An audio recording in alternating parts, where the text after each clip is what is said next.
जरा सोचो एक ऐसी जेल के बारे में जो हजारों एकड़ में फैली हो, जहाँ से निकलने का कोई रास्ता ना हो और जान का खतरा हद से ज्यादा। कहानी की शुरुआत होती है आज से हजारों साल बाद, जब इंसानों ने धरती छोड़कर अलग अलग ग्रहों पर बसना शुरू कर दिया। कुछ ग्रह तो बढ़िया निकले, लेकिन कुछ के अंदर ऐसे अजीबोगरीब खतरनाक जानवर रहते थे जिनसे इंसानों को बहुत खतरा था, और इस पूरे ब्रह्मांड पर सिर्फ एक सरकार राज करती थी। इसके बाद हम इसी तरह के टाइटेनियम नाम के ग्रह को देखते हैं, जहां लोगों ने अपना एक शहर बसाया और ऐसा सिस्टम बनाया जहां इंसानों की हर हरकत पर नजर रखी जाती थी। फिर हम क्रिस्टी नाम की एक लड़की को देखते हैं जो इस प्लेनेट पर जेल में थी। इसके बाद हम ऐसे ही 10 कैदियों को देखते हैं जिन्हें शहर से निकाले जाने की सजा दी गई थी। यहाँ किसी को भी मौत की सजा नहीं दी जाती थी, बस शहर से निकाल देते थे, क्योंकि शहर से बाहर यहाँ बहुत ही खतरनाक जीव रहते थे जो मौका मिलते ही उन्हें मार डालते। कैदी अब यहाँ से भागकर कहीं नहीं जा सकते थे, तो इस जगह को एक खुली जेल भी कहा जाता था। अब इन 10 कैदियों को खतरनाक दलदल में से गुजरते हुए पैराडाइज आइलैंड्स तक पहुंचना था, लेकिन सच तो ये था कि आज तक कोई पैराडाइज आइलैंड्स तक पहुंच ही नहीं पाया था।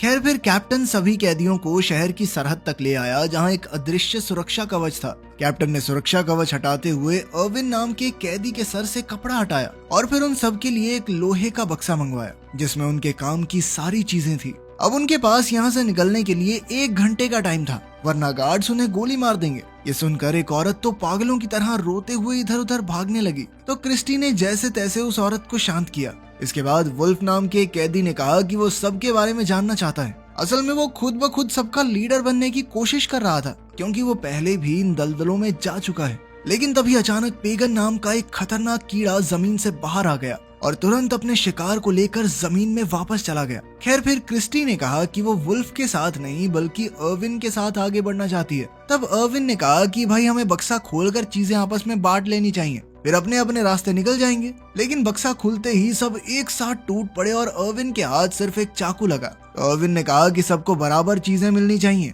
लेकिन तभी वुल्फ के साथी ने क्रिस्टी पर हमला करने की कोशिश की, मगर अर्विन ने उसी वक्त उसकी गर्दन पकड़कर सबको धमकी दी कि एक दूसरे पर हमला करने का अंजाम अच्छा नहीं होगा। आखिरकार वुल्फ ने उन्हें उनका हिस्सा दे दिया, लेकिन फिर अर्विन ने कुछ खाने की चीजें उनको देने के बदले उनसे वो खाली बक्सा मांग लिया, जिसके लिए वुल्फ खुशी खुशी तैयार हो गया। तभी महल से आवाज आई कि कैदियों को अभी के अभी यहाँ से निकालना होगा, तो वुल्फ ने अपनी टीम को आगे बढ़ने का ऑर्डर दिया। वहीं अर्विन और क्रिस्टी ने भारी बक्सा अपनी कमर पर बांधा और अपने रास्ते निकल पड़े। तभी अचानक महल से हमला हुआ और सभी लोग पत्थरों के पीछे छुप गए। तब अर्विन को एहसास हुआ कि असल में ये हमला उसे मारने के लिए किया गया था। उसने क्रिस्टी को अपने साथ रेंगते हुए आगे बढ़ने को कहा। फिर जल्द ही वो एक सुरक्षित जगह पर आ पहुंचे और तब अर्विन ने देखा कि वुल्फ की टीम भी उनका पीछा कर रही है। इसके बाद क्रिस्टी ने अर्विन से पूछा कि क्या सच में पैराडाइज आइलैंड नाम की कोई जगह है भी। इस पर अर्विन ने जवाब दिया कि अगर वो जगह ना होती तो सरकार के लोग उन पर हमला क्यों करते। गार्ड्स को पूरा यकीन था कि अर्विन रास्ते में ही मारा जाएगा। खैर, अर्विन ने कहा कि वो पहली बार इस रास्ते पर जा रहा है, लेकिन उसे यकीन है कि वो जरूर कामयाब होगा। असल में कुछ साल पहले अर्विन सरकार के प्रेसिडेंट का एडवाइजर हुआ करता था। वहीं दूसरी ओर हम देखते हैं कि नए प्रेसिडेंट ने कैप्टन को बुलाकर पूछा कि ये एडवाइजर अब तक जिंदा कैसे है। तो कैप्टन ने उसे यकीन दिलाया कि आज तक कोई इन दलदलों को पार नहीं कर पाया। उधर क्रिस्टी और अर्विन को रास्ते में थोड़ा साफ पानी मिला, तो क्रिस्टी ने अपना चेहरा धोया और आने वाले समय के बारे में सोचने लगी। तभी अचानक अर्विन ने क्रिस्टी को बिल्कुल हिलने से मना कर दिया। क्रिस्टी को लगा कि अर्विन उसका फायदा उठाना चाहता है, मगर असल में तो अर्विन ने उस पेगन कीड़े को देख लिया था जो अचानक जमीन से बाहर आ गया था। जब अर्विन उसका सामना कर रहा था तो क्रिस्टी ने हिम्मत दिखाकर चाकू से कीड़े को काट डाला। बाद में जब वो अर्विन के घावों पर मरहम लगा रही थी तो क्रिस्टी ने बताया कि एक बार एक इंस्पेक्टर ने उसके साथ जबरदस्ती करने की कोशिश की थी, लेकिन जब क्रिस्टी नहीं मानी तो उस पुलिस वाले ने बिना किसी गलती के उसे जेल में डाल दिया। उसी समय वुल्फ का ग्रुप भी वहाँ पहुंचा। वुल्फ उनसे वो लोहे का बक्सा वापस लेना चाहता था, मगर अर्विन ने कीड़े के काटे हुए हिस्से को अपने हाथ पर बांधा और उसे हथियार की तरह इस्तेमाल करके वुल्फ पर हमला करने लगा। वुल्फ को एहसास हुआ कि इस समय वो अर्विन का मुकाबला नहीं कर सकता, इसीलिए उसने अर्विन और क्रिस्टी को जाने दिया, लेकिन फिर भी वो उनका पीछा करते रहे। असल में वुल्फ चाहता था कि वो दोनों आगे चलकर पहले दलदल में फंस जाएं, ताकि उनके ग्रुप को आने वाली मुसीबत का पहले ही पता चल जाए। कुछ समय बाद अर्विन को जमीन से पेगन्स निकलते दिखाई दिए, तो उसने क्रिस्टी को चुपचाप नीचे लेट जाने को कहा। ऐसा करते ही बहुत सारे पेगन्स अचानक जमीन से बाहर आ गए और वुल्फ के ग्रुप पर हमला कर दिया। वो कई कैदियों को अपना शिकार बनाकर जमीन के अंदर ले गए। उधर प्रेसिडेंट ने कैप्टन से अर्विन के बारे में पूछा तो कैप्टन ने बताया कि उसका एक खास आदमी अर्विन के पीछे लगा हुआ है। इधर रात होने पर अर्विन और क्रिस्टी एक जगह पर रुक गए और अर्विन उसे अपनी पूरी सच्चाई बताने को तैयार हो गया, लेकिन इससे पहले कि वो कुछ कहता क्रिस्टी थक हार कर वहीं सो गई। बाद में जब उनकी आंख खुली तो उसे अजीबोगरीब आवाजें सुनाई दी और सामने से हजारों की तादाद में कीड़े उनकी तरफ बढ़ रहे थे। क्रिस्टी डर के मारे तेजी से दौड़ी, मगर अर्विन ने उसे तुरंत पकड़कर लोहे के बक्से में डाला और खुद भी अंदर लेटकर ढक्कन बंद कर दिया। इसी तरह वो कीड़ों के आतंक से तो बच गए, मगर उनके बक्से का ढक्कन बुरी तरह टूट गया। दरअसल अर्विन ने बक्से की मांग इसी मुसीबत से बचने के लिए की थी। फिर शांति होने के बाद वो बाहर आए और बक्से को वहीं छोड़कर आगे बढ़ गए। कुछ समय चलने के बाद वो दलदल की शुरुआत में पहुंच गए।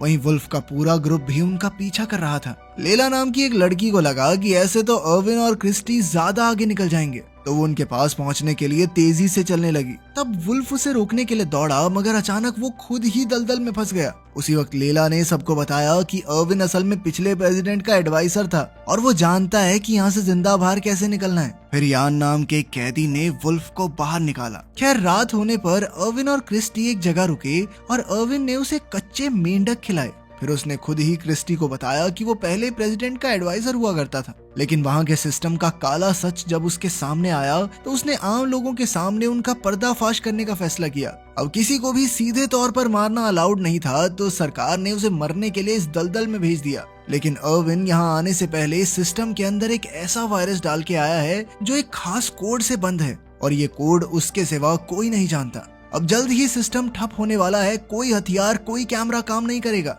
और लोग फिर अपनी मर्जी से एक नया सिस्टम बना सकेंगे।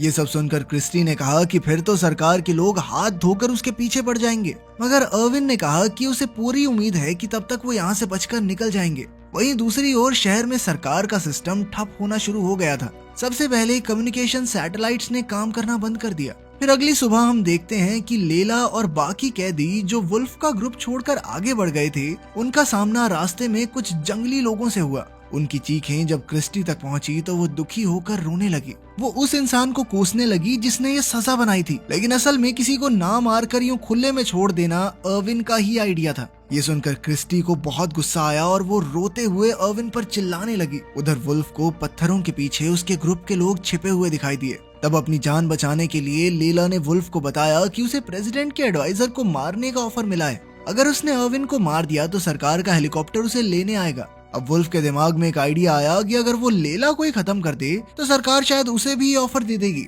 लेकिन फिर लेला उससे बचकर भागी और दलदल के अंदर एक खूंखार मकड़ी के जाल में जा फंसी। वो बेचारी वहीं तड़प तड़प कर मारी गई। जब कैप्टन को खबर मिली कि उनकी जासूस मारी गई तो उसने सार्जेंट मैटियस को हथियार देकर एडवाइजर को मारने के मिशन पर भेजा। वहीं दूसरी ओर वुल्फ का एक और साथी रास्ते में मारा गया। इधर यान ने अर्विन और क्रिस्टी के पास जाकर उन्हें भटका दिया, जिससे अर्विन वुल्फ के जाल में फंस गया। वुल्फ ने अचानक उसे बांधकर कैद कर लिया था और अब वो उसे मारना चाहता था ताकि सरकार उसे आजाद कर दे। अब कोई और चारा नहीं था, इसलिए अर्विन ने क्रिस्टी को भाग जाने को कहा और क्रिस्टी ने अचानक उसे चूम लिया। इधर वुल्फ ने अर्विन को खड़ा होने को कहा, मगर अर्विन उसकी एक सुनने को राजी नहीं था। इसीलिए वुल्फ को उसे अपनी पीठ पर उठाकर आगे बढ़ना पड़ा। वहीं हम देखते हैं कि सार्जेंट मैटियस और उसका ग्रुप पुरानी जेल के खंडरों में पहुंचे, जहां कई खूंखार अपराधी रहते थे। जल्द ही वुल्फ भी वहां पहुंच गया। फिर उसने अर्विन और क्रिस्टी को एक जगह पहुंचाया और सार्जेंट मैटियस से डील करने पहुंचा, लेकिन उनकी बातचीत के बीच ही अर्विन वहां से भाग निकला। तब वुल्फ ने घबराकर सार्जेंट को कहा कि तुम चिंता मत करो, मैं उसे ढूंढ निकालूंगा, मगर सार्जेंट ने गुस्से में उसे गोली मार दी। फिर सार्जेंट को क्रिस्टी और यान मिले तो सार्जेंट ने यान को भी मार डाला और क्रिस्टी को अपने कब्जे में लेकर आगे बढ़ा। तभी अर्विन ने सामने आकर सार्जेंट से क्रिस्टी को रिहा करने को कहा और इसके बदले में वो खुद को उसके हवाले कर देगा। लेकिन क्रिस्टी को रिहा करते ही सार्जेंट ने उसकी पीठ में बेहोश कर देने वाला ट्रैंकुलाइजर मार दिया और तभी अचानक पीछे से वुल्फ ने सार्जेंट को मार डाला। वुल्फ अब अपनी आखिरी सांसें गिन रहा था, मगर वो सार्जेंट से बदला लेने से नहीं चूकने वाला था। तब अर्विन ने वुल्फ का शुक्रिया अदा किया तो वुल्फ ने उसे सलाह दी कि पैराडाइज आइलैंड जाने की कोशिश मत करो, क्योंकि ऐसी कोई जगह है ही नहीं। उसे इतनी सलाह देकर वो मर गया। बाद में हम देखते हैं कि अर्विन क्रिस्टी को अपनी बाहों में उठाकर समुद्र तक पहुंचा और उसे एहसास हुआ कि इसे पार करने के बाद ही वो पैराडाइज आइलैंड तक पहुंचेंगे। इसे पार करने के लिए उसने खुद पौधे इकट्ठा करके उनका छोटा सा आइलैंड बनाया उधर कैप्टन अब सार्जेंट से कांटेक्ट नहीं कर पा रहा था, तो वो समझ गया कि एडवाइजर को ढूंढने का अब कोई फायदा नहीं। खैर फिर भी उसने अर्विन के पीछे एक आखिरी ड्रोन भेजा। जब क्रिस्टी को होश आया तो उसे महसूस हुआ कि जिस छोटे से आइलैंड पर वो खड़े थे वो धीरे धीरे डूब रहा है। ये सुनकर उनके साथ मौजूद जो नाम का एक कैदी समुद्र में कूद गया ताकि उन पौधों पर थोड़ा वेट कम हो और अर्विन और क्रिस्टी की जान बच जाए। तभी उन दोनों की नजर उनकी तरफ आ रहे एक ड्रोन पर पड़ी। एक बार को तो उन्हें लगा कि अब खेल खत्म हो चुका है, लेकिन उन तक पहुंचने से पहले ही वो खराब होकर पानी में गिर गया, क्योंकि अब अर्विन का बनाया हुआ वायरस पूरे सिस्टम में फैल गया था। अब उसे थोड़ी खुशी हुई क्योंकि शहर के लोग करप्ट सरकार के चंगुल से बाहर आ जाएंगे, लेकिन अचानक उन्होंने देखा कि वो बहुत तेजी से एक झरने की तरफ बढ़ रहे थे। लेकिन तभी उन्होंने जैसे तैसे खुद को अपने छोटे से आइलैंड से बांधा और वो वहां से नीचे गिरकर भी बच गए। ये किसी करिश्मे से कम नहीं था। आखिरकार वो किनारे तक पहुंचे जहां प्रेसिडेंट के लिए एक खुफिया बंकर बनाया गया था। इसे बनाने वाला कोई और नहीं बल्कि अर्विन ही था, लेकिन उसे खोलने के लिए कोड का आखिरी नंबर अर्विन को पता नहीं था, क्योंकि वो प्रेसिडेंट ने खुद डाला था। वो तुक्का नहीं मार सकते थे, क्योंकि अगर 2 ट्राई में उन्होंने सही जवाब नहीं भरा तो बंकर लॉक हो जाएगा। लेकिन फिर उसने थोड़ा दिमाग लगाकर प्रेसिडेंट की तरह सोचते हुए नंबर डाला और दरवाजा फट से खुल गया। अंदर जाकर उन्होंने देखा कि वहां मौजूद स्पेसशिप में सिर्फ एक ही इंसान के लिए सीट थी। तब अर्विन ने क्रिस्टी को आगे जाने को कहा, मगर क्रिस्टी ने साफ इनकार कर दिया, क्योंकि अब तो वो अर्विन से प्यार करने लगी थी। आखिर में वो दोनों जैसे तैसे उस स्पेसशिप में घुस गए और उस ग्रह से बाहर निकलकर वो पृथ्वी पर पहुंचे, जहां उन्होंने सरकार को सारी सच्चाई बताई। उम्मीद है अब उनके ग्रह पर जिंदगी थोड़ी बेहतर हो जाएगी। अगर वीडियो पसंद आई तो लाइक कर देना, चैनल को सब्सक्राइब कर देना। मिलते हैं अगली वीडियो में।